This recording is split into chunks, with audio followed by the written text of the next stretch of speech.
আসসালামু আলাইকুম, সবাই ভালো আছেন আশা করি।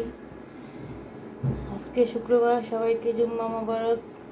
আমি আজকে রান্না করতেছি, আজকেও গ্যাস নেই আমাদের। চিংড়ি মাছের মালাইকারি করব টমেটো দিয়ে। বিসমিল্লাহ।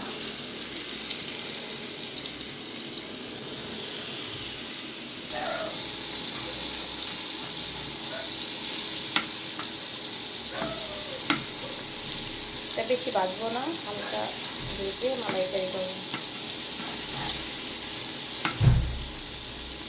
চিংড়ি মাছের খোলস ফলাই দিচ্ছি, এই জন্য এরকম দেখা যাচ্ছে। দেখেন